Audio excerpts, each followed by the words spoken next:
Isso aqui é para uso pessoal, beleza? Vamos de lá acordo então. com a LGPD? Assinar um termo, né? Esqueci de mandar o termo para vocês assinarem aí, mas como não teremos dados sensíveis, então tá tranquilo, né? Perfeito. Vamos lá então, pessoal. Espero que vocês participem, tá? Essas lives que eu estou fazendo, elas são, né? Eu abro espaço para vocês participarem também. Vamos nessa. A agenda de hoje, nós vamos fazer uma recapitulação da primeira live que tivemos na semana passada, que são os tipos de cliente, tá? Depois vamos falar sobre marcas estacionárias. Vamos falar sobre compradores esporádicos. Sim, eles existem, eles estão por aí, eles estão na sua base de clientes. Vamos falar um pouco sobre programas de fidelidade, né? Não sei se você participa de algum, se já participou, se na sua empresa tem algum mecanismo desse tipo, né? E se eles funcionam mesmo, né? Eu acho que é interessante a gente falar sobre isso. Uma métrica que é a taxa base. Muitos de vocês, né, do Mel, a gente já conhece ali, sabe que quando a gente vai comparar algo, a gente precisa comparar algo a alguma coisa, né? Não adianta dizer só, isso cresceu tantos por cento, mas cresceu em relação ao quê? Certo? Então é isso. Milena, seja bem-vinda à nossa live aqui, tá bom? Espero que você goste também. Vamos lá, e no final teremos aí perguntas e respostas, tá? Vão anotando aí já as perguntinhas para fazer. Pode levantar a mãozinha durante a apresentação também, caso tenha algum ponto específico aí, tá? Mas vamos separar um minuto ali, alguns minutinhos no final, para ter essa troca de experiências, tirar dúvidas, tá bom? Então vamos lá, recapitulando, tipos de cliente, né?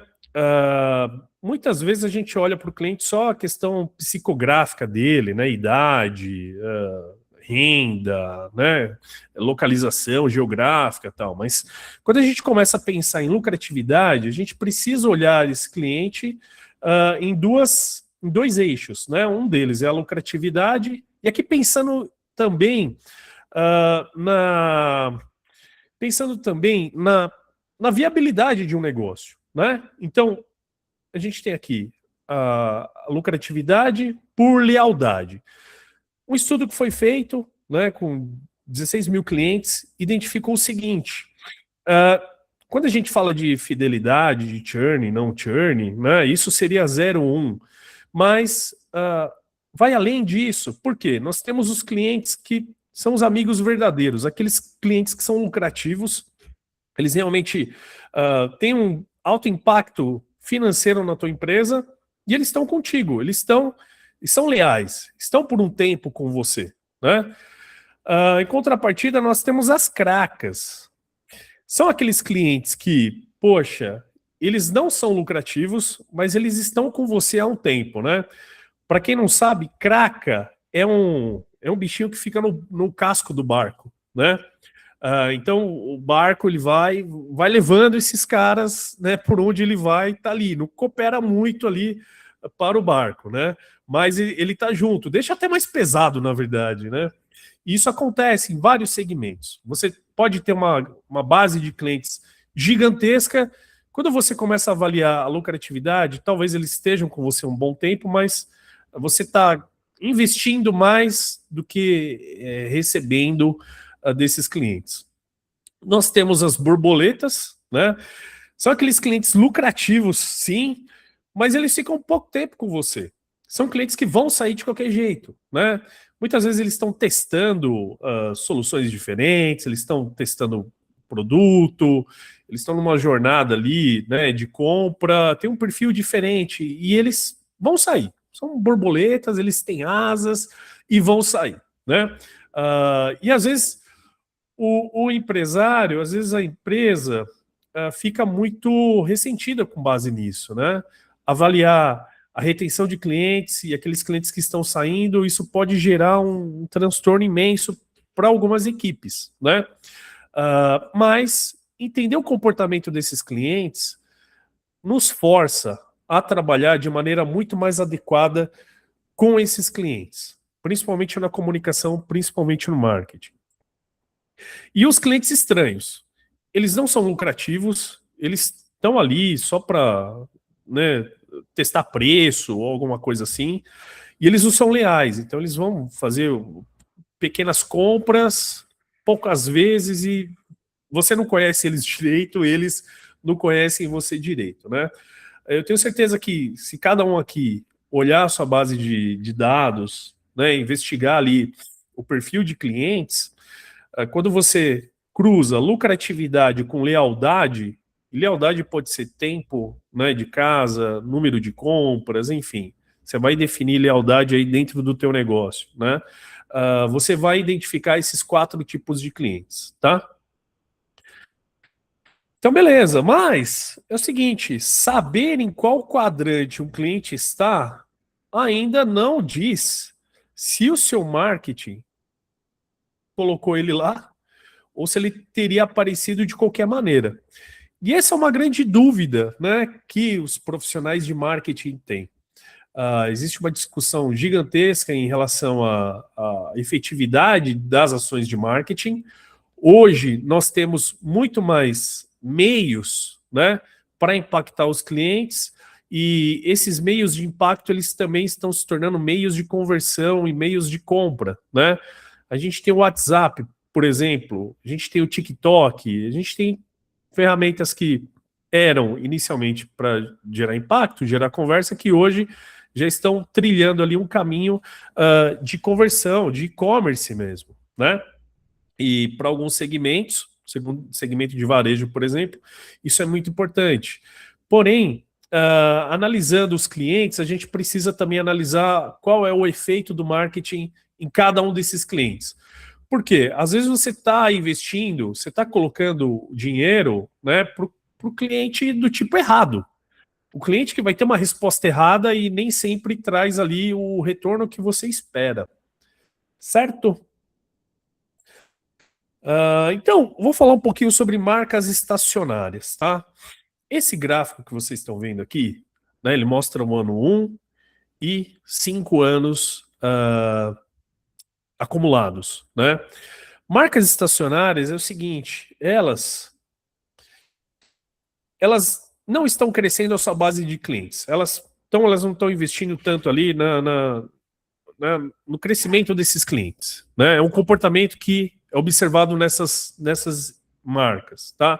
E esse foi o estudo, depois do estudo que eu mostrei na primeira live, né, sobre quando você retém 5% dos seus clientes, né, a probabilidade de você aumentar o seu faturamento é de 25% a 90%, né? Mas aí os estudos que vieram depois mostraram isso. Olha, nem toda empresa é assim, nem toda empresa responde dessa maneira. E tem empresas que são estacionárias, são marcas que são estacionárias, né? E aí, a segunda característica dessa marca ela apresenta o dobro de compradores ao longo de 5 anos. Isso aqui é muito louco, né? Uma marca que não está investindo no crescimento da base de clientes, no período de análise, né, desse estudo, em 5 anos, obteve o dobro do número de compradores, né? E aí, o que acontece? Descobriram que a vasta maioria de compra era uma vez por ano ou menos, né? Eu não sei qual mercado que você atua, que você está trabalhando, enfim. Mas é importante a gente investigar o comportamento de compra desse cliente. Qual que é a frequência, qual que é o valor, qual que é a janela de ativação efetiva para esse cliente, né? Por quê? Esse tipo de marca, esse tipo de empresa tem um comportamento diferente de outras empresas que precisam sempre trazer novos clientes, sempre trazer novos clientes. Então, né, observando um outro gráfico das marcas estacionárias, né, com o tempo, o alcance acumulado, ele tem uma queda, né, se a gente analisar ano 1, ano 2 e ano 3, é que é essa linha roxa, né, ele tem uma queda e tem uma leve subida, né, E a taxa de recompra, muitas vezes ela despenca, né, do primeiro ano para o segundo ano, e ela vai levemente reduzindo. Porém, o acumulado desse período, ele é maior do que o ano inicial, né? Então são tipos de análises que a gente precisa fazer em relação ao comportamento de compra dentro da nossa base de clientes, tá? E aí é o seguinte, deixar uma perguntinha aqui para vocês para a gente interagir. Se a base de clientes de uma marca parece mais fiel ao longo de 3 anos do que de um ano, isso é lealdade ou é apenas a forma como as compras se distribuem naturalmente ao longo do tempo? O que vocês acham? Dentro aí do cenário que vocês atuam, vocês chegaram a identificar isso ou não?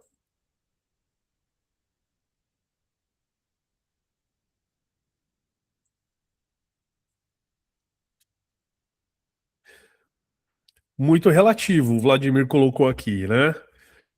Muito relativo em qual sentido, Vladimir? O que seria isso? Depende de cada segmento ou cliente. Sim, pegando de um. Generalizando aqui, né? Obviamente que depende de cada cliente ou segmento, mas dentro daquilo que você trabalha, do seu perfil de cliente, o cliente que está muito tempo com você, ele é leal ou é só a forma de compra dele que é assim, que tem essa distribuição? Leal, cliente leal. No caso do Vladimir aí, ele entende que é um cliente leal.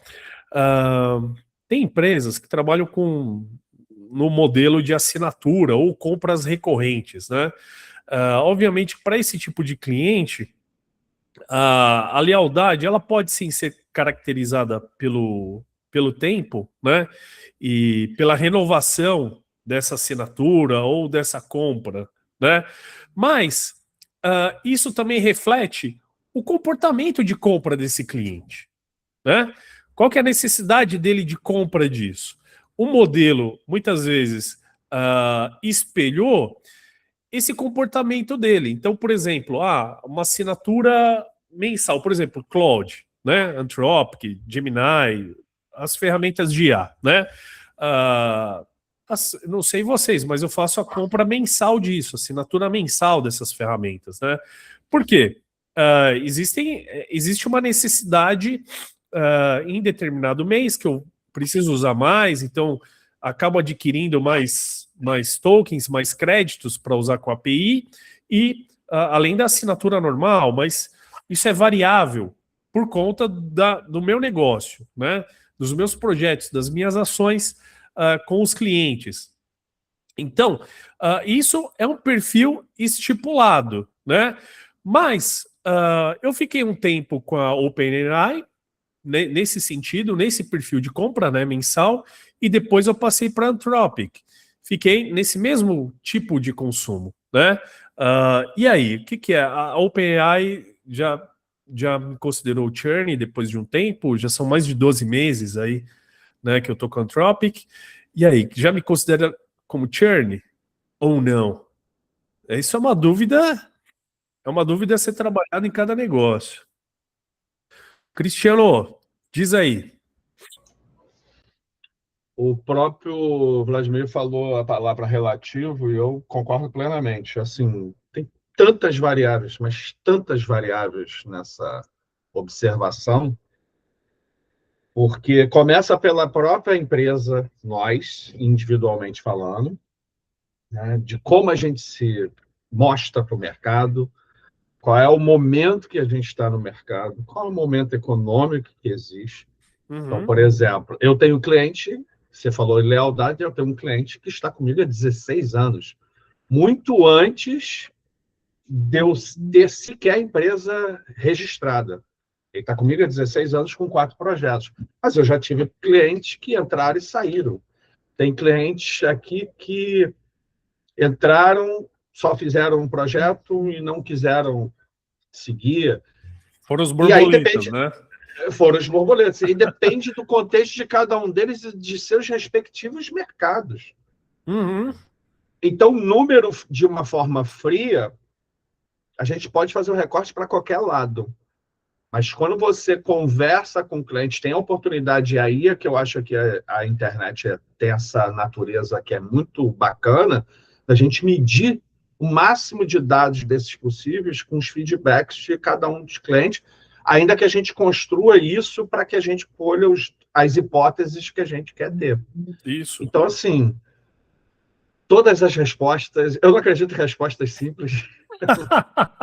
Nenhuma, o Nino não deixa a gente achar isso. Né? Verdade. Né? Eu não acredito em números absolutos. Sim. Acho que tudo é realmente relativo, como bem colocou o nosso colega Vlad. Perfeito, muito bom. Agora a Milena levantou a mãozinha aqui. Diz aí, Milena.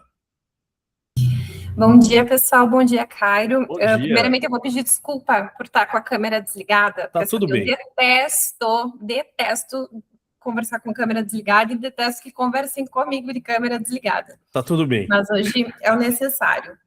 É bacana, acho muito bacana essa troca de ideias quando a gente vai falar de lealdade no comportamento do consumidor.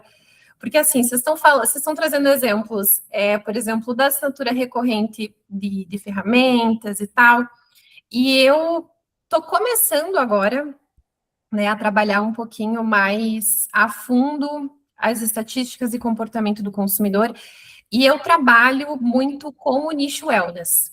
Até pouco tempo atrás, eu estava muito focada na performance das redes sociais dos projetos em que eu já atendi. Então, assim, tinha alguém cuidando do comportamento do consumidor, o meu trabalho era transformar a rede social desses clientes em uma comunidade. Então, assim, o nível de interação dos clientes era o meu foco ali.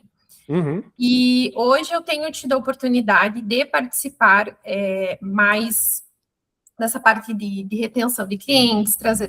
Eu tenho conseguido olhar números, por exemplo, eu vou dizer um exemplo de um cliente que é uma academia, que eu atendo. É um cliente que eu atendo que é menor, e por isso eu acabo interagindo tanto na parte de rede social do projeto, quanto na parte ali mais comercial, né? Ver quem de cliente está chegando, quem de cliente está saindo, e uma coisa muito interessante sobre isso é que, assim, essa academia que eu trabalho, assim como a maioria das marcas wellness com as quais eu estou conectada, é uma academia que tem uma base de clientes mulheres muito maior do que de clientes homens. E um comportamento interessante que a gente tem percebido ao longo dos últimos 12 meses que a gente tem trabalhado. A mulher, que não é aquela mulher padrão do wellness, ela tem um componente muito interessante na hora de consumir ou de contratar um plano, que é a insegurança. Ela tem, por exemplo, um pico de energia do tipo, não, eu vou começar a academia agora, eu vou mudar meus hábitos, mas aí ela se expõe ao ambiente da academia por um mês, 2, ela ainda não vê o resultado que ela gostaria e ela se sente muitas vezes inferior às pessoas que estão naquele ambiente e ela para por um tempo. Mas aí daqui a alguns meses a gente percebe que essa pessoa volta. E uma coisa interessante que a gente tem visto, eu ainda não sei exatamente como que a gente vai conseguir medir isso com um método mesmo, mas uma coisa que a gente percebe é o seguinte, Caio. Quando essa cliente, ela deixa de contratar o plano da academia, mas a gente percebe que ela ainda está interagindo nas redes sociais, a gente tem uma grande chance de que essa cliente volte ali na frente. Ela é uma cliente que pode-se dizer que ela tem um certo grau de lealdade à marca da academia, mas ela não consegue necessariamente se manter constante contratando o plano, indo treinar.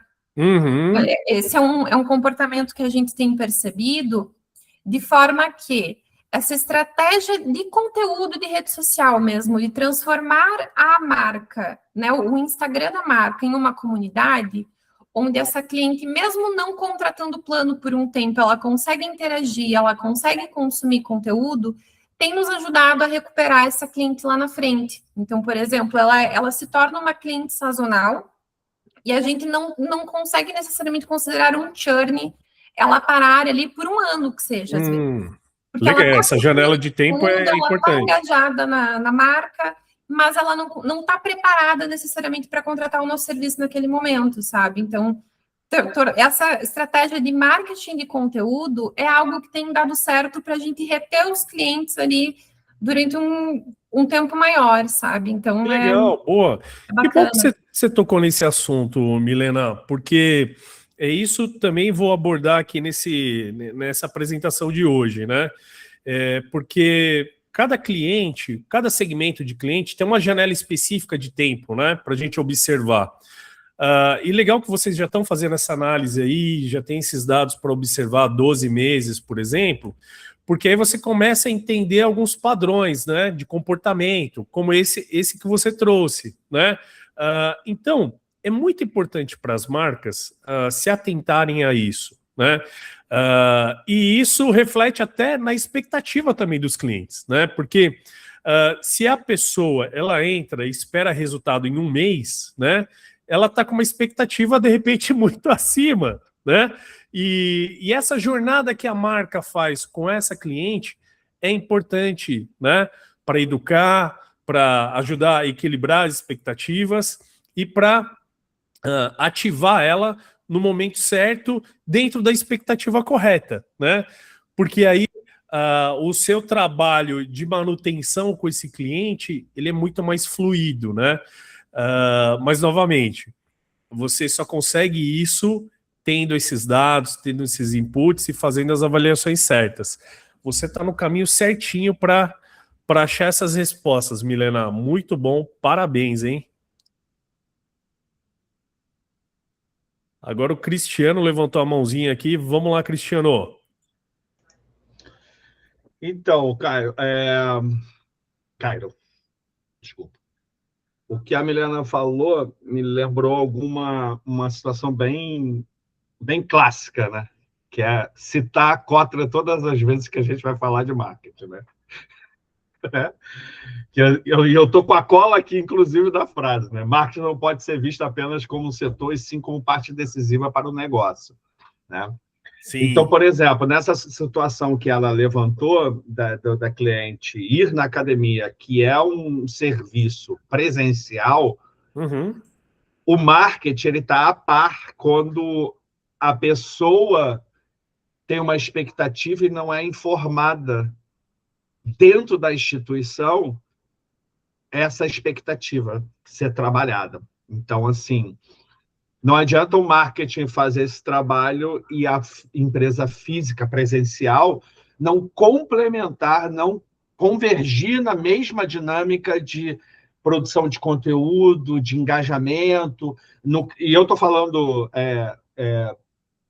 sobre isso porque esse meu cliente que está comigo há 16 anos, ele é professor de educação física, ele já teve academias, ele tenta me convencer há 16 anos a frequentar a academia que eu detesto.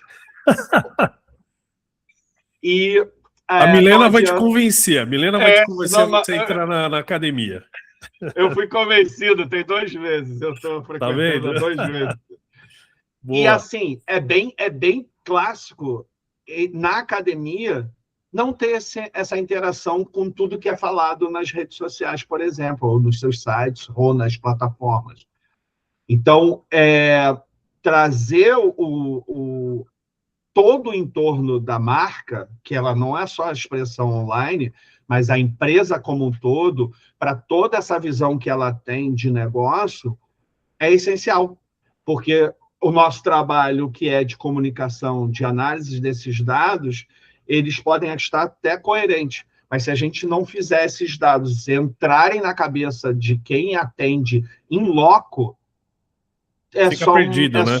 Fica perdido, entende? Acontece muito isso. Acontece muito dessas análises, essas avaliações, elas ficarem só como promessa dentro do marketing, dentro do CX, ou qualquer departamento, né? Sem ter isso ativado. E isso é até bom você ter tocado, Cristiano, por quê? Existem muitas métricas que são métricas de vaidade, que elas não levam a ações, né? Eu tô cansado de ver dashboards com um monte de números e tal, e aí eu pergunto, qual é a ação que você consegue tomar com esse dado? A pessoa, Não, ele só está mostrando tal. Então, se você não consegue tomar uma ação, esse é um dado em vão para você acompanhar, né? Mas muito bom. Vamos continuar a nossa apresentação aqui. Estou adorando a participação de vocês, hein? E existem também os compradores esporádicos, que é isso justamente, né? Esse perfil que a Milena... Acho que a Milena ela teve acesso à minha apresentação antes, viu, gente? Eu estou achando isso. Mas a maior parte dos clientes, né, de qualquer marca, é composta por compradores leves e irregulares. São os light buyers, né? E não por clientes fiéis. Alguém que compra a cada 18, 24 meses, simplesmente ele estará invisível em algumas janelas anuais e presente em outras. Que é justamente esse cenário que a Milena falou. Olha, numa avaliação de 12 meses, né, sei lá, a pessoa frequenta 4 meses, 5 meses a academia e tal. Então, dependendo da janela de observação, esse cliente estará ali ou não estará.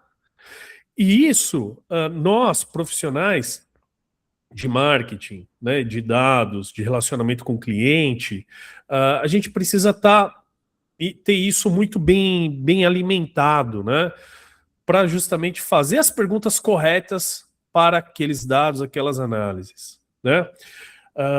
E isso, inclusive, dependendo da janela de observação, ele já vai mudar o ponteiro ali, né? Ele vai mudar a retenção para cima ou para baixo. Se um cliente faz uma compra, sei lá, dentro de uma janela de 12 meses, ele faz por 3 meses a aquisição, né? E nas outras 9 ele fica fora, dependendo da janela que você pegar, ele está retido, ele está na sua base ou não, né? Então é muito importante a gente fazer esse tipo de pergunta e entender qual é o timing desse cliente, dentro de qual janela ele está ali presente, né? E existe, né? Todo mundo aqui já ouviu falar, creio eu, sobre a teoria do balde furado, né? Onde você precisa estar sempre colocando clientes novos lá, tal, porque uns vão saindo, né? Então você coloca outros lá, né? Para alguns mercados não é assim que funciona. Simplesmente não é assim. Cada cliente que não repete a compra, ele é contabilizado como churn em algumas empresas, né? O cliente fez compra, renovou? Não renovou, então é churn, né?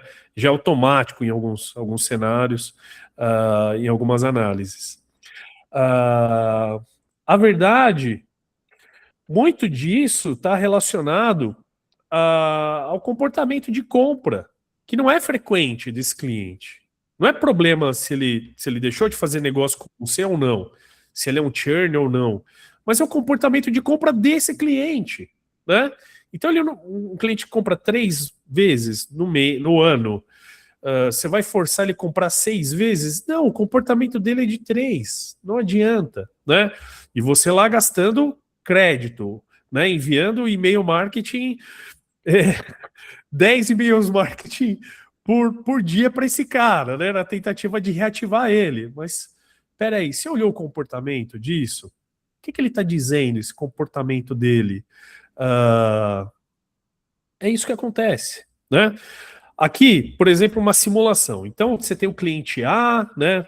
Aqui nas colunas tem os clientes, né? Tem o ano aqui de compra. 1 é conversão, comprou, né? Então, o cliente A, no ano 1 ele comprou, no ano 2 ele comprou, no ano 3, no ano 4, no ano 5. Nossa, esse cliente é sensacional. Ele fez compra todos os meses, todos os anos aqui, ele fez a compra com a gente. O cliente B já tem um outro comportamento. Ele fez a compra no ano 1, no ano 2. Pulou o ano 3, não sei porquê, voltou no ano 4 e fez a compra no ano 5. Né? Será que no ano 3 ele comprou de outra marca? Ele foi testar alguma outra coisa? Enfim. Né? O cliente C ele já tem um outro comportamento. Ele comprou no ano 1, comprou no ano 3, no ano 4, no ano 5 ele não comprou. Peraí, será que isso tem a ver com o ciclo de negócio dele? Tem a ver com algum fator socioeconômico? Né? Como é que o mercado dele respondeu a isso? Então, são muitas variáveis, né? Como o Vladimir mesmo colocou, a serem investigadas nesse comportamento de clientes. Vamos falar um pouco sobre programas de fidelidade, né? A Milena comentou aí que ela trabalha no setor de wellness, o Cristiano trabalha no segmento de desenvolvimento de sites e automação. O Vladimir, eu não sei com que você trabalha, Vladimir, mas coloca aí pra gente aí no chat aqui. Mas enfim,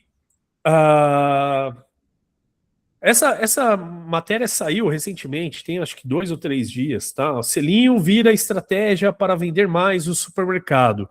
Quem aqui não caiu numa campanha de selinho, né? Isso tem em restaurante, tem no supermercado, tem na academia, de outra maneira, né? Mas selinho, pensando num sistema de compra e reward ali, né? De pontuação tal, para trocas, né? Consultoria de marketing, Vladimir, muito bom.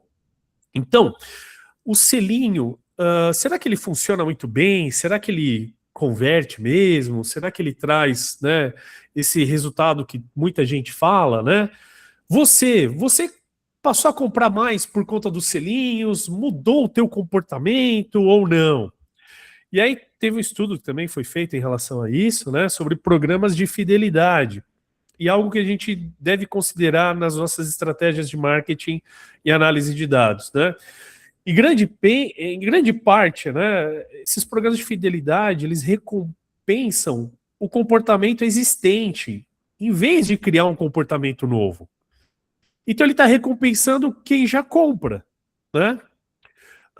Os compradores frequentes, eles participam porque já compram com frequência, né? Não porque o programa mudou algo no comportamento deles. Então, tem um estudo, depois eu posso até deixar a referência com vocês em relação a isso. Então, poxa, de repente os programas de fidelidade, eles precisam ser repensados, porque se a ideia é mudar um comportamento, você precisa fazer um desenho diferente de programa de fidelidade, né? E eu não estou falando aqui que os programas de fidelidade eles são inúteis, tá? Mas geralmente, né, os relatórios que geralmente dão crédito a eles por comportamento que já acontecia, né? Então traz lá no relatório, olha, o nosso plano aqui de fidelidade aumentou a conversão, né? Tivemos novas compras, tal. Mas espera aí, isso ia acontecer com ou sem o programa de fidelidade? E se a gente falar em programas de marketing, né? Ação de e-mail marketing, ação nas redes sociais, ação de eventos, né? O comportamento desse consumidor, ele mudaria ou ele continuaria o mesmo sem esse tipo de ativação? É uma dúvida difícil para responder, né? Vamos combinar que é bastante difícil de responder isso. Mas existe métricas, né, para a gente acompanhar isso. Aqui um exemplo, né, de um relatório que foi feito antes e depois do programa de fidelidade. Não mudou muita coisa. O ganho foi mínimo, foi marginal ali desse relatório, né? Tem até um livro interessante, depois eu posso compartilhar com vocês, que ele trabalha justamente isso. O outcome, que são comportamentos, né? Esse é um livro sobre desenvolvimento de sistemas, né? Mas ele fala justamente sobre isso. Quando você vai desenhar um sistema, um aplicativo, qualquer coisa, você tem que pensar nisso, mudar o comportamento da pessoa, né? De como ela faz algo, de como ela interage com isso. Porque se for alguma coisa, se você está acompanhando só o número de cliques, ou o número que ela vai abrir o aplicativo, ou o número que ela mudou da tela 1 para a tela 2, tal, isso talvez não traga um ganho real de negócio para você. Mas, quando a gente começa a mensurar o outcome, que é um comportamento ali, uma ação de ativação realizada e que isso reverte em negócio para a empresa, o jogo muda, as métricas mudam, os KPIs mudam, né? O que você vai observar muda completamente. E isso também envolve os programas de fidelidade. O que você vai observar nisso? Né? Muito tempo eu trabalhei com o segmento imobiliário. Então, quando você fazia uma campanha, uma ação de, enfim, tanto on e off, você media ali as visitas ao stand, né? E aí tinha uma recepcionista que fazia ali a pergunta, né? Ah, mas como é que você ficou sabendo, né, da nossa campanha e tal? E foi engraçado porque uma vez uma pessoa falou, fiquei sabendo pelo outdoor que eu vi, né? Gente, já tinha 3 meses que a campanha de outdoor tinha terminado. Sério, e a pessoa respondeu lá que foi do outdoor, né? Não sei se foi mérito da criação ou se a pessoa respondeu qualquer coisa só para passar aquela fase, né? Mas isso também influencia na coleta de informação, né? Como que isso é validado e como que isso, esse input ele é recebido pela empresa. Então, nesse desenho do programa de fidelidade, eu preciso considerar quais as métricas, né? E como essas métricas são capturadas e validadas. Certo? E deixando aí um gostinho para a próxima live, tá? Existe uma métrica que é a taxa base. O que ela é, basicamente? Antes de acreditar qualquer campanha ou programa para o aumento nas compras recorrentes, por exemplo, você vai comparar com um padrão normal de compra da categoria. Então, antes de fazer qualquer coisa, analisa. Qual que é o comportamento disso? Qual que é o padrão dessa compra? Né? Para aí sim você poder entender se teve causa e efeito ali naquela ação. Certo? E existem metodologias também para fazer isso, né? Por exemplo, aqui, você vai avaliar a taxa de recompra observada, que é a linha vermelha, né? E a taxa base esperada, que é a linha roxa, aqui em cima, essas duas primeiras linhas aqui no topo, né? Então, a taxa de recompra aqui desse mercado, aqui ó, no eixo X aqui embaixo, são os meses, né? São 12 meses de observação. Então você tem a taxa de recompra observada, aquilo que a empresa está monitorando ali de recompra realmente realizada por esses clientes. E existe uma taxa base esperada. Por quê? A empresa avaliou os 12 meses anteriores e entendeu, olha, no mês 1, né, tem geralmente a recompra de tantos por cento, no mês 3 de tantos por cento, no mês 6, né, enfim. Ela tem ali um histórico, né? E aí, essa linha amarela aqui embaixo é a variação entre a linha esperada e a linha observada, que aqui no caso foi positivo, né? Vocês conseguem ver aqui que, por exemplo, até o mês 6, né, teve um crescimento ali, no mês 6 para o mês 8 teve uma pequena variação para baixo e depois voltou a crescer. Então, com base nisso, você pode atribuir alguma campanha, alguma ação, porque você tem uma base para entrar ali como validação. O que acontece erroneamente, muitas vezes, com o marketing, né? Por exemplo, vou começar uma campanha A e B, vou fazer um teste A e B aqui nas minhas campanhas de e-mail, né? E aí você dispara as duas versões. Beleza, você vai comparar uma versão com a outra, mas qual versão realmente é a vencedora? Você precisa ter uma base. Sem essas versões, a gente estava tendo tanto. Na versão A, houve um crescimento de X. Na versão B, houve crescimento de Y. Em relação à taxa base, porque se você comparar um com o outro somente, não vai trazer muita informação, né? Então, esse tipo de análise que nós, profissionais de marketing, a gente precisa começar a ter, a gente precisa começar a desenvolver isso internamente, e isso envolve outras áreas, como a Milena falou, né? Olha, participo disso aqui, mas agora já estou participando disso aqui, já estou envolvendo outras áreas. Isso é essencial para manter o negócio, manter os clientes e, obviamente, desenhar ações que façam sentido, né? Beleza? Então é isso.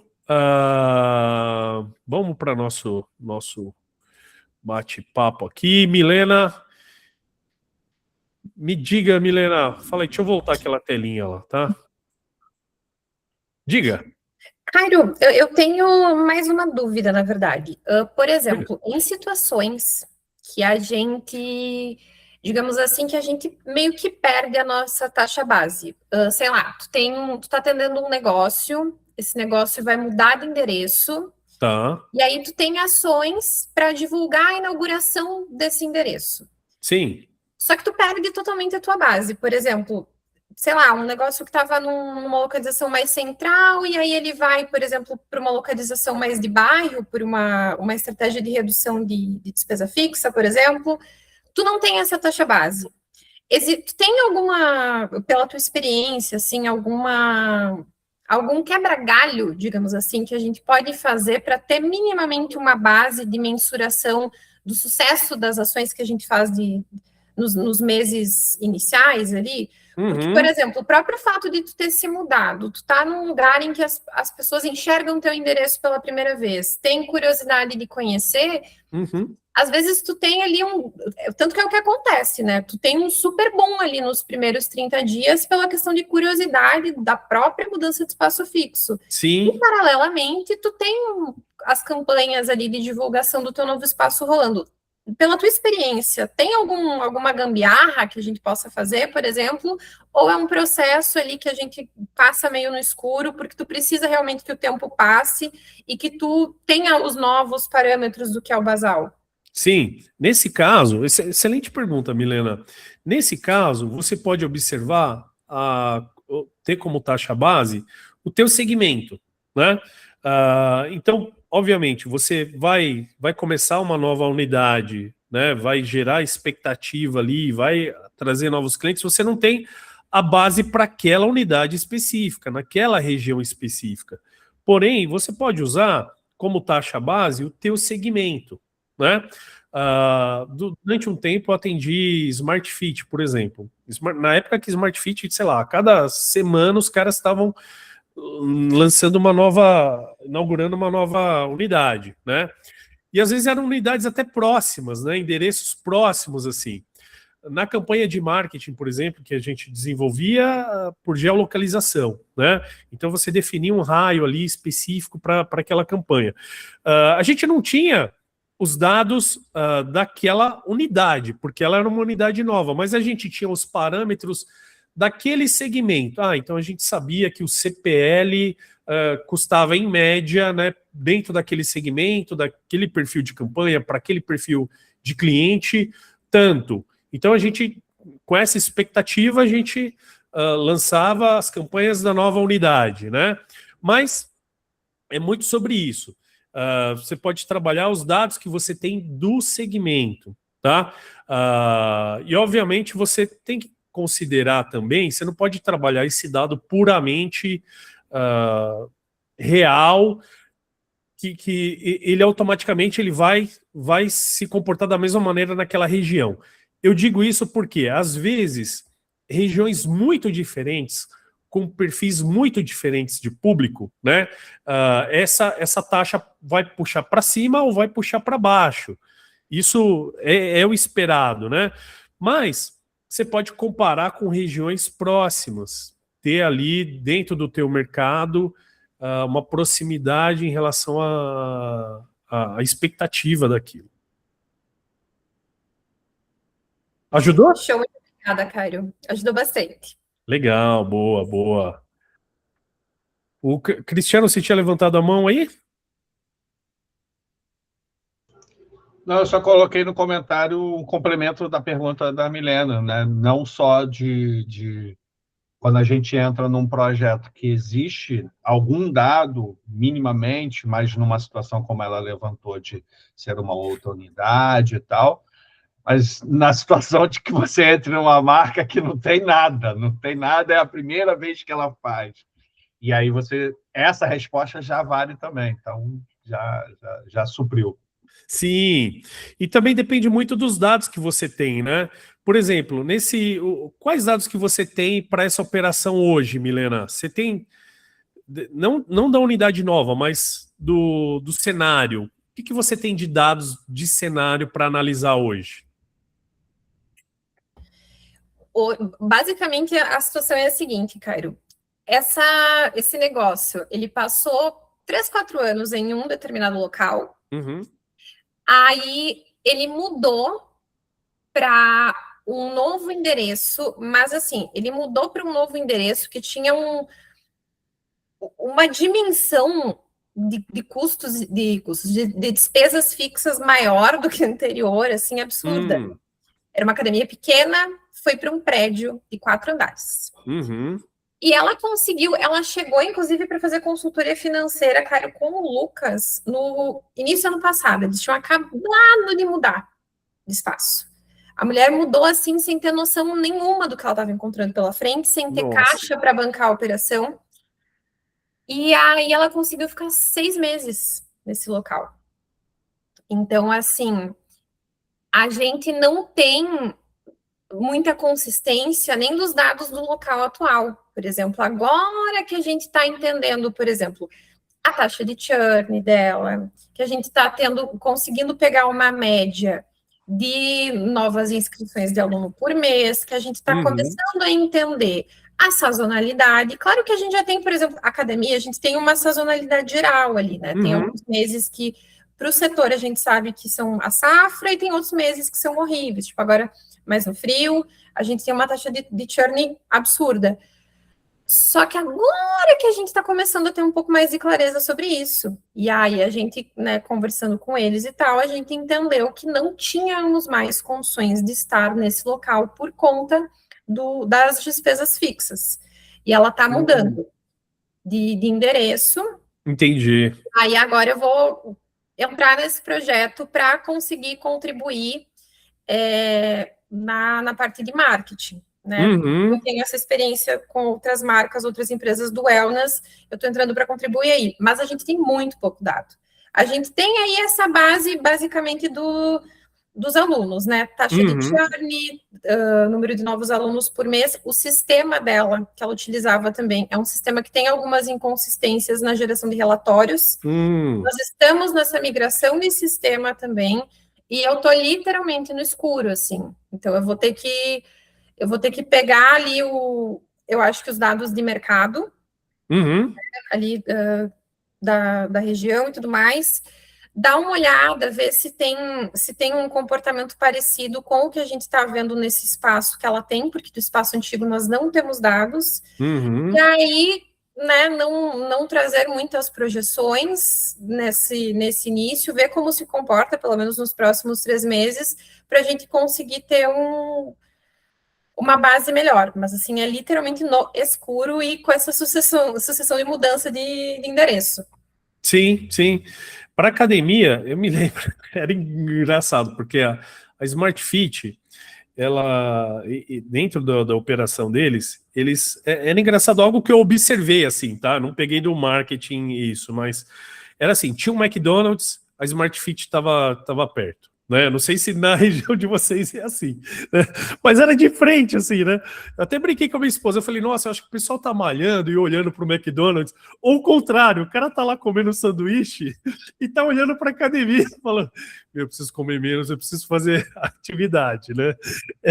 Era assim, era batata. Tem um McDonald's, no mesmo quarteirão, assim, Smart Fit, né? Então, era assim. Então, para o segmento de wellness, né? É interessante observar até isso, né? Até isso, poxa, lanchonete, número de... enfim, né? Se tem... trabalhei com segmento de saúde também, por exemplo, cidades que tem mais parque, que tem mais área verde, tem um índice menor de doenças, né? Então, as clínicas que atendem ali, elas já têm outra especialidade por conta disso, né? Regiões mais densas, mais urbanas, mais, né? Que aí já é um outro tipo de tratamento que as pessoas buscam justamente por conta disso, né? Então, um negócio, ele está intrinsecamente ligado ao ambiente do qual ele participa, né? Então, e o wellness é isso, gente, é isso, ele vai responder diretamente, né? E aí você consegue, Milena, os dados, por exemplo, o tipo de trabalho que tem, o IBGE tem muita coisa, né? Do censo, que você tem acesso, é livre lá, você consegue saber o tipo de negócio que tem ali naquela região, o perfil de pessoas que tem ali e tal, tudo isso para ajudar a compor. Mas é uma situação difícil mesmo quando a pessoa resolve tocar um negócio sem nenhuma informação e sem esse planejamento prévio, que é isso que vocês fazem, né? De finanças, de colocar no eixo ali, entender o que precisa, o que é custo, o que é lucro, né? Enfim, às vezes acontece, mas o mercado não responde da maneira como seria, né? Então, pé no chão, eu acho que deve ser esse cenário que vocês estão conduzindo com esse cliente, né? Vamos trabalhar com o pé no chão, né? Então, com base nisso, o que a gente consegue fazer? Para que ela continue o negócio dela, continue empregando as pessoas e possa gerar lucratividade aí, né? Então é isso. Quer contribuir com mais alguma coisinha, meu caro Cristiano? Eu acho que a gente já abordou vários pontos. Eu tenho uma atuação muito voltada para o pequeno e médio empresário. Então, é um empresário que não tem nenhum letramento de marketing, então ele não leva em consideração. Em geral, eu sou sempre a primeira opção de marketing que ele teve no modelo de negócio dele. Uhum. Então, é uma situação em que ele não sabe responder a maioria das perguntas que eu faço. Maioria. E eu tendo a arrancar situações de dados presencialmente quando eu falo com funcionários, quando eu falo com parceiros, para tentar entender como é que o público dele age com ele. Porque, em geral, ele tem uma ideia do negócio dele, né?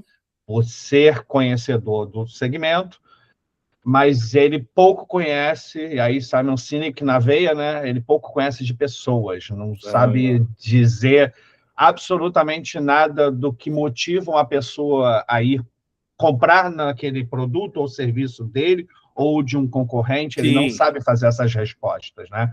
E tampouco usa nenhum tipo de ferramenta qualquer para entender isso. A única métrica que ele usa é está tendo de entrada ou está tendo saída. É basicamente isso. Só isso que ele sabe. Mas eu tento trazer justamente essas perguntas, não só com ele, mas com o time, às vezes, quando eu consigo, com o próprio cliente, para que ele entenda minimamente quem ele é enquanto fornecedor, enquanto prestador de serviço, né? E aí isso faz ele subir um degrau, e aí lá na frente a gente começa a trabalhar, aí sim, outras métricas de aquisição, de diminuir custos, mas é um trabalho de formiguinha que a gente sempre tem que ir trabalhando e galgando para a gente chegar num patamar que aí sim faça realmente a diferença. Nossa, eu imagino. O pequeno, ele tem matar no peito, né? Então ele vai tocando o negócio dele com o que ele com o que tem no caixa e vamos lá, né? Vou deixar aqui com vocês um diagnóstico de mensuração de marketing. Isso é até interessante, vocês podem até trabalhar com o cliente de vocês também. Pode fazer ler o QR Code, faz o teste lá, depois me fala o que vocês acharam. Esse teste ele foi construído com base num teste que o Google lançou junto com uma grande consultoria, porém, o que o Google lançou era para empresas maiores, empresas grandes, né? Que têm departamentos muito bem estruturados de dados, marketing, vendas, né? Comercial, enfim. E aí, o que eu fiz? Eu adaptei para médios, clientes médios, pequenos e médios. Então, aqui já vai dar um norte, né, de como essa mensuração está sendo feita dentro do marketing e alguns passos ali para já começar a ativação, tá bom? Espero que vocês gostem.